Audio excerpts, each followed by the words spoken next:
Hey guys, welcome to CWP Presents. I'm Celia Werner and I'm here with Melissa Marie today. Welcome, welcome.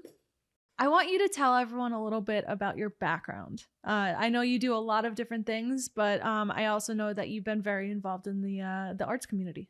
Yeah, so I am a graphic designer as well as a spoken word performance poet by way of involvement in the arts community. I have been around for just a little while. I started just going to local open mics to perform, and from there branched out into curating my own events and working and collaborating with incredible people here on the music scene and in the arts community like you and many other wonderful folks. And it came from the inspiration of my own experiences at these events and knowing what they can be and knowing what they shouldn't be and kind of diving into want to make sure that I can help support my community in the ways that it has supported me, which has been absolutely critical to my growth, my development, and just my general happiness. I love that. I love going to your events specifically because it's always like a fun, comfortable, safe space, or events that I see you going to because you tend to be at those. Why is that so important in the arts community? It's important in the arts community, and it's incredibly important to me just as someone who grew up in a life that was less than ideal, that had a hard time connecting with other people, making friends, and needed safe spaces. And I was very lucky to be a graduate of Bayshore High School, who is huge into the arts and musics and also into the creative realm of ensuring their students are able to express themselves and really take a stand for what they believe in, and always provided a safe place to be. So coming from that background and knowing how critical and how important that was for my growth and development into who I am today, and now having that privilege of being part of a community and in a production management space and a curation opportunity was so critical, because I was like, okay, this thing was very important to me to be who I am. And now I want to make it available to other people and not have to flounder through events where maybe you don't care for the vibe, or you feel like you're being judged, or you don't think you could be your full self. And we're really lucky, I think, on the island to have a lot of spaces where you can go and you can just be. And it's wonderful. And you don't feel like you need to take on a different form or be worried about how you dress or how you act or your orientation or any of those things. For me, the importance of curating those spaces is being able to pay forward those experiences from when I was younger and the opportunities that were provided to me to make sure that other people get to take advantage of that same situation. So one of the things that you mentioned was open mics. What positive like things can you get from going and being a part of an open mic, like whether it's as a performer or whether it's as someone that's watching in the audience? Open mics are a really beautiful opportunity to be vulnerable, to connect with people in a very specific way, because while a lot of people who do go to open mics are very good at what they do, you also get those really awesome nights where there's a bunch of new people. Maybe this is the first mic they've ever performed, or maybe they've never read poetry out loud, or like they come with a group of friends who is just looking to connect with others. And even if they're not performing, they're in a space where they're seeing people be vulnerable and share personal moments with one another, whether it's music, art, comedy, poetry. And it's just a beautiful energy that sort of occurs where you feel like everyone's on the same level, whether it's someone who has been gigging for a dozen years or someone who's just stepping up to the microphone for the first time. It's always that sense of closeness and that camaraderie that you kind of bond over, of like, I'm in a room full of people that maybe I've never performed in front of before, or it's a new piece that I'm workshopping and want to kind of get a feel for how it's going to be before I go and perform for a feature. Like, it's just this open opportunity to connect on really vulnerable levels. I think that really speaks to the fact that like arts and communities kind of come together, whether it's the poetry scene, the music scene, all of these different things that exist. And I feel like open mics and things like that really give a space for everyone to come together. I know that you planned an event that I was there. It's called Pine Barrens Jam, and it was, I would say, the most inviting of all of the music festivals that I went to last year. Would you mind telling us a little bit about like what you guys did for the previous Pine Barrens Jam? Yeah, honestly, that means a lot to me because as a poet, I feel like in the arts, sometimes spoken word poets will become overlooked because we don't have a guitar in our hands, because we're not sitting behind a keyboard. People will slate us to read poetry while the bands are breaking down, or they'll be like, oh, you can open for 4 minutes and then the band's going to play for a half hour. And like, these are some of the struggles that you kind of come up against in the poetry community. So when I had the opportunity to work with Pine Barrens Jam and really curate an experience that was inclusive of all artists, that was an incredible opportunity to be able to say, okay, well, we're gonna, I'm curating the poetry and arts portion of this event. How can I ensure that my artists are getting that equal representation? And it was just, it just means a lot that you can recognize that that was a safe and important place, and that you appreciated the experience, because it meant a lot to me to just have poets come up and do their thing in a musically dominated event and be received incredibly well, and have musicians come up. Usually we're all gigging at the same time, and musicians are always playing when poets are performing somewhere else, and it's very rare.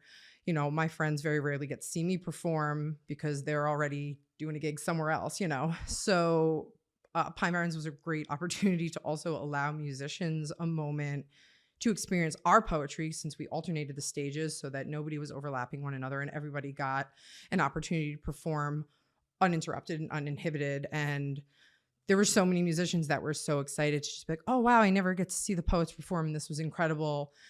And have the opportunity to merge the two and, work with someone like Rory Kelly, who is setting up amazing vibey loop jams behind it, or Justin Vay playing his guitar while his wonderful wife Barbara Joy is performing her pieces. And it's a great opportunity to be able to come out and have fun and ensure that all of these different mediums can come together and feel that equality and be able to also be heard. You also performed. I did perform.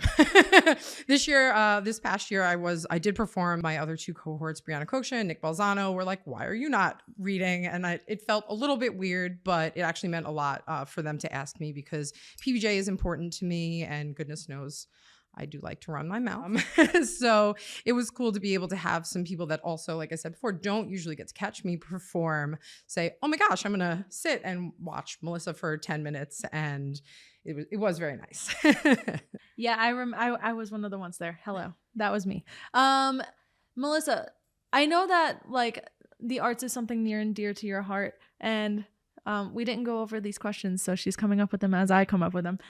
Great. So for someone that's looking to get involved in like the arts community, maybe they want to read for the first time, what should they be looking for to find these spaces? Find me.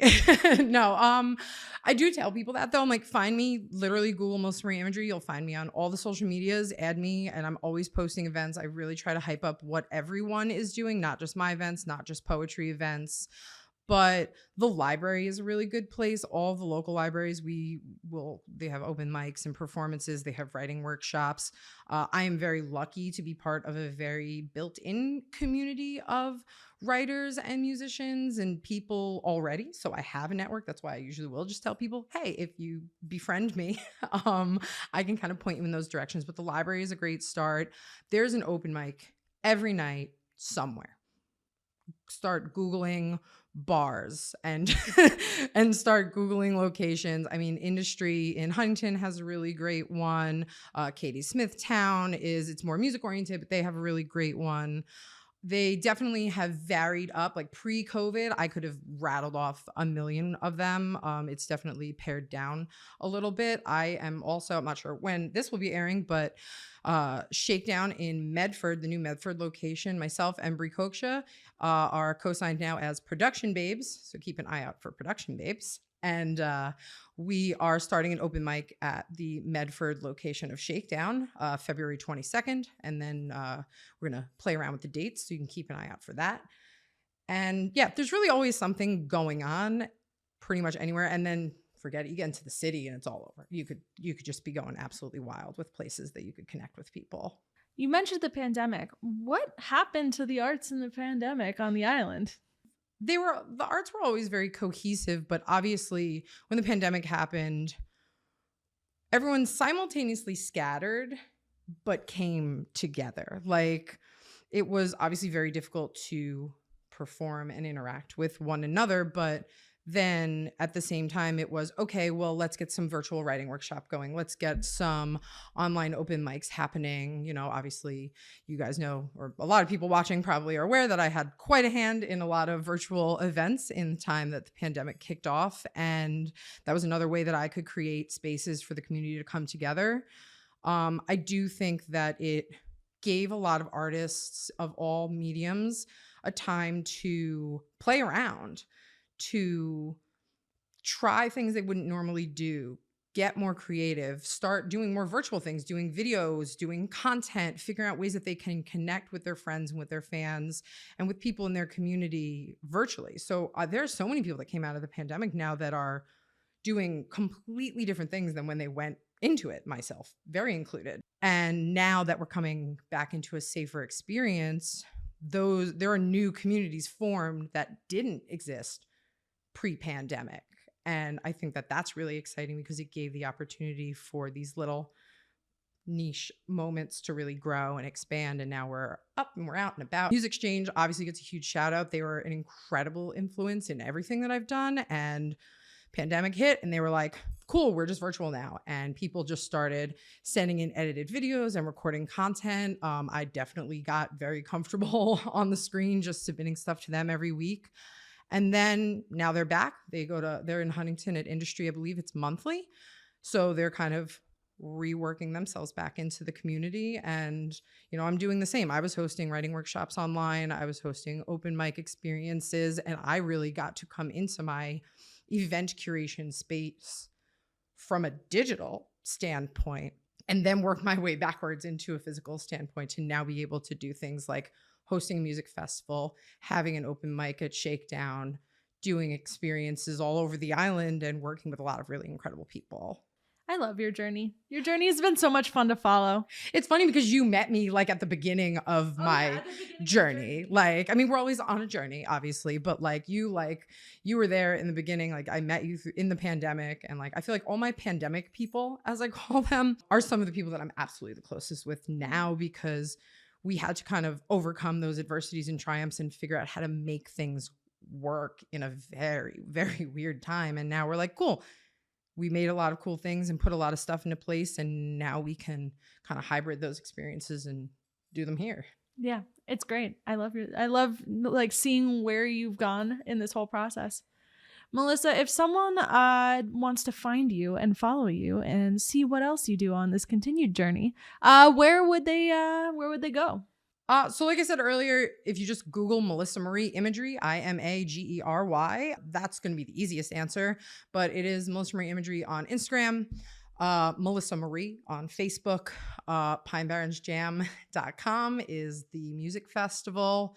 Like I said, Production Babes, myself and Brianna Koksha are coming out and making sure that we're going to start co-booking a lot of events. We're already working together, but now we're just really formally going at it and making sure that we're just going to keep on keeping on. So if you follow me on any social, you're going to be in the know, and follow Celia, you'll definitely be in the know.